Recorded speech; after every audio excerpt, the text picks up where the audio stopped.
Can't Buy Me Love. Don't die this nutty. Let's get into it. So Can't Buy Me Love is from 1987. It stars Patrick Dempsey and it lasts 1 hour 37 minutes. And it is dire. It's not that bad. Okay, let me guess, is this one of your favourites from back in the day? No, it's not one of my favourites from back in the day. In fact, I don't think I've ever seen this movie before. Really? Really? Well, I'm glad you ticked it. Really? No. The movie opens with the local teen, Laser. He's kind of the town geek, town nerd. He's out in a garden, mowing a lawn on a ride-on mower. Yeah, pretty cool. Come in handy, it would. But it turns out he's doing this to save up some money to buy himself a telescope. Yeah, that's just cool. But as he finishes up today's job, he sees his neighbour come home. Cindy. And he is pretty much obsessed with Cindy. Yeah, he's a creep. Well, I don't know about that. Right, so Cindy comes home with her friends and her mother has a go at her for no reason. And then she goes out with her friends to practice cheerleading and the main guy, what's his name? Ronald. Yeah, he goes and watches her through a fence and just stares at her.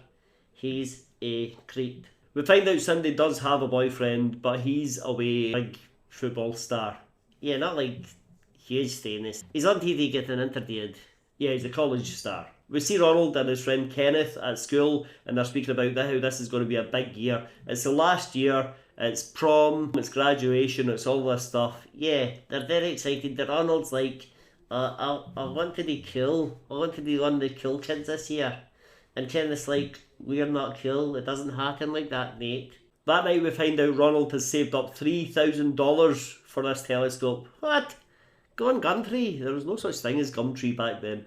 Anyway, he saved up this money. The next day he's going to go and buy this telescope he's been saving up for. He's mowed a lot of lawns. A lot. Actually, he only mowed 3 that he charged $1,000 for each one. Meanwhile, Cindy is at a party, as she is every night. Seems like it. But she's at a party. She's stolen one of her mum's outfits to wear. She asked her mum, can I wear your suede outfit? And her mum said, nope, I'm going out on a date. Don't touch my outfit. And she goes out with this guy called Rock. But Cindy wears it. She sneaks out the house wearing this outfit. And she gets to the party and instantly someone spills red wine on her. Oops. Yep, it's ruined. So, cut to the next day. She's at the shopping mall. And she's like saying to the shopkeeper, can you get red wine out of this? Can I just replace it? My mum is going to go mad. And the shopkeeper's like, nope. Meanwhile, Ronald is across the other side of the mall in the telescope shop. Is there such a thing? Well, a store that sells telescopes, among other things. And he looks through the telescope and he sees Cindy across the mall. So guess what he does? He stares at her. And then he runs across the mall and he figures out what's going on. So he says, listen, I'll dye you a new outfit. It costs $1,000, but I'll just dye it for you. What a nice guy. It seems like he's doing a nice thing. Nope! He's a creep! Because he's got conditions. His condition is she has to date him for 1 month. Can't die no love, but you can die no body. No, that's not what it's about. That's how it sounds. He doesn't have the purest intentions. He wants to date her for a month, but it's not for anything physical or romantic. He wants to date her because he thinks it'll elevate him to the position of a cool kid in school. Yeah, okay, whatever. In fact, the way he words it is, I'll rent you. What? So the next day at school, they arrive together. Before they go into the building, she gives him a little makeover. Yeah, she basically messes up his hair, takes his glasses off, and rips the sleeves off his shirt. How strong is she? They go in together, everyone's gobsmacked that Cindy and Ronald are together. Yeah, I'd imagine her boyfriend will be the most shocked. We see throughout the day there's a home economics cooking class. Some guy's topless for some reason. Another guy eats a raw egg. Yeah, some school this. Yeah, and then it cuts to lunch and Ronald's sitting having lunch with them all. They think he's okay. There's no learning curve, no stumbling blocks. No one tries to give him a hard time. It's just, okay, cool, sit with us. Throughout the movie we see Kenneth, Ronald's friend, becoming more and more disheartened and more left out and feeling abandoned, as he is. We also see Chucky, who is Ronald's little brother. Oh, this guy. Everywhere Ronald goes on dates, goes to parties, things like that. Chucky hides in the back of his car and watches everything. Everything. So we get a quick montage of the next month. They go shopping together, they go for meals, they go to parties and go dancing. Cindy opens up to Ronald about, she writes poetry, she reads him one of her poems. She's never shown anyone her poetry before. She starts to like him, he washes her car, and it gets to the last night before the month is up. Yeah, last night of the contract, because don't forget, it's not romantic, it's contractual. They're sitting in an aeroplane graveyard. That's right, he takes her to an aeroplane graveyard where all these old World War II bombers are sitting, going to rust. And they climb in the cockpit, they take a seat, and they're speaking about looking at the stars and opening up to each other a bit more. And she's obviously starting to like him. Yeah, and she goes in for a kiss. And he totally misses it because he's too busy looking at scientific stars and stuff. So the next day at school, they have a breakup. Yeah, this is planned. And Cindy says, right, I'll have a little argument in front of everyone. Ronald's like, yeah, sounds good. That Ronald takes it too far. And he's really mean and nasty to her in front of everyone. And she goes away all upset. That he doesn't care because now he's a cool kid. And then the next day at school, he's there, he's got his hair slicked back and he's wearing all these cool clothes. Yeah, and all the girls are fighting over him. Oh, did he write this?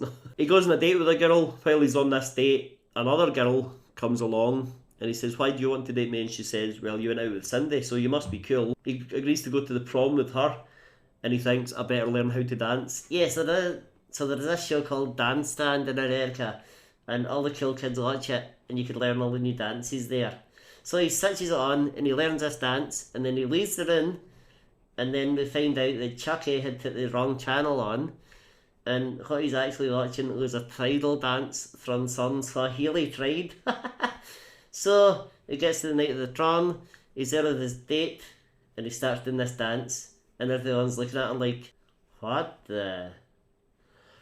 Yeah, but in true his movie fashion, after about 3 minutes, his date starts to mimic him and then pretty soon the whole school is doing the exact same dance as him. He's a phenomenon. After the prom, all the students go to this burger place, they all hang out.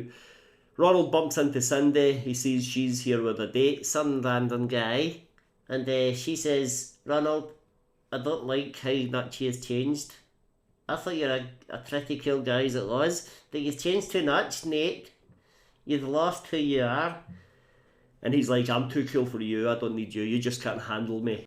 Ronald doesn't care because about 10 minutes later, he's in his car with his date and she shows him her naked breasts. Boobs! Yet, he's delighted. He even goes home and marks it on the calendar. He's a treat! Next thing we know, it's Halloween and the jocks have taken Ronald out. Trick-or-treating? Yeah, not really. No, they're actually going to throw eggs and dog dirt and things like that at people's houses. But one of the houses they go to has this happen to them every year. So set up traps with nets and tripwires and things like that. Yeah, so Ronald gets captured and guess whose house it is? His destiny, Kenneth. Oh. Kenneth just lets him go, but he's all disappointed and sad. Once again, Cindy tries to speak to Ronald, but he's so mean because he's too cool, he thinks. Yeah, and then suddenly, it's New Year's Eve. Yeah, it's New Year's dance at school. And Cindy gets drunk because she's upset, she's emotional, she's confused. That she gets drunk and she stumbles into this room and she sees Ronald about to make love to one of her friends. So she storms out crying.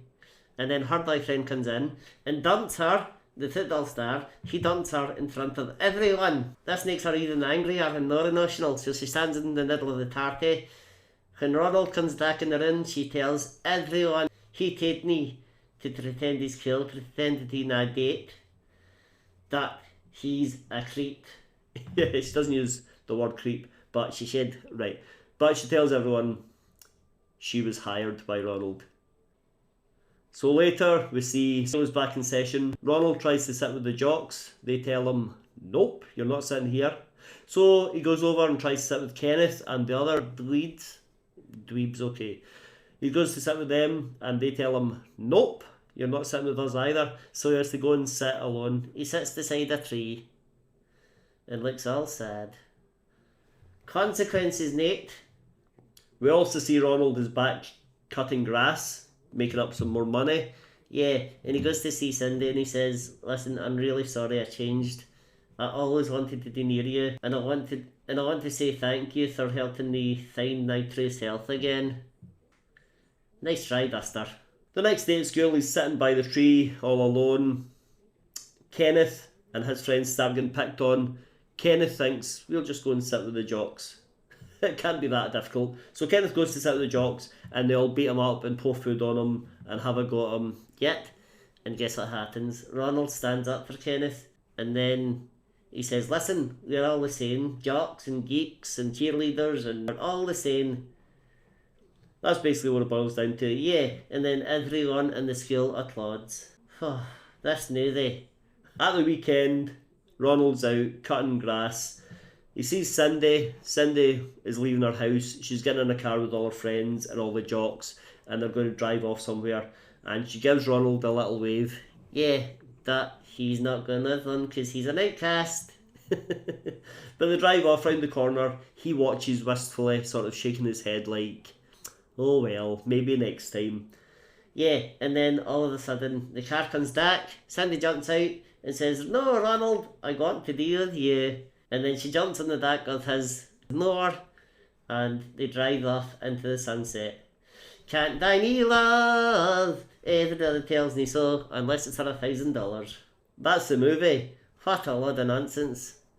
Listen, love is not something you can buy, although $1,000 is a lot of money. Check out another video, hit like, hit subscribe, and I'll see you next time. Bye. Bye. $1,000 though.